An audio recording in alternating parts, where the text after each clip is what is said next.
आज चैत्र एकादशी आणि या निमित्तानं पंढरी दुमदुमलेली आहे। पंढरीमध्ये उत्साहाचं वातावरण आहे।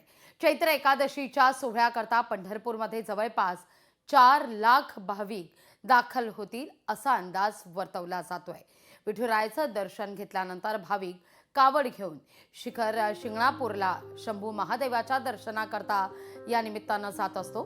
चंद्रभागेमध्ये पवित्र स्नान संपन्न करून विठुरायाचं दर्शन घेतलं जातं। या सगळ्याचा आढावा घेतलाय आपले प्रतिनिधी अभिराज उबाळे यांनी।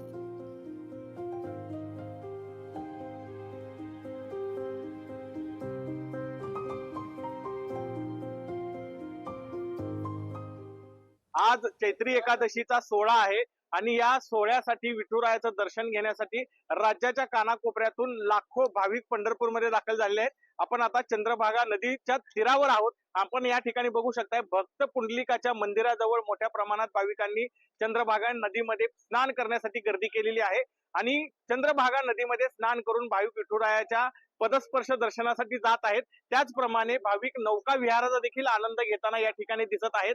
चंद्रभागा नदीमध्ये पवित्र स्नान करता यावं यासाठी काल नदीमध्ये पाणी सोडण्यात आलं होतं आणि त्याच्यामुळे कुठेतरी भाविकांना आता चांगल्या स्वच्छ पाण्यामध्ये स्नान करण्याची या ठिकाणी संधी मिळालेली आहे। विठुरायाचं दर्शन सहज आणि सुलभ भाविकांना घेता यावं यासाठी मंदिर प्रशासन असेल, नगरपालिका असेल किंवा पोलीस असेल यांनी चोख असा बंदोबस्त ठेवलेला आहे। मंदिर समितीच्या वतीनं आज दिवसभर भाविकांना थंड पाणी, चहा आणि नाश्त्याची सोय दर्शन रांगेमध्ये केलेली आहे। एकंदरीत उन्हाची दाहकता पाहता दर्शन रांगेमध्ये फॅन, कूलर देखील या ठिकाणी लावल्याचं दिसून येत आहे। आज दिवसभर पंढरपूरमध्ये हरिनामाचा गजर हे लाखो भाविक करणार आहेत। अभिराज उपाळे, लोकशाही मराठी, पंढरपूर।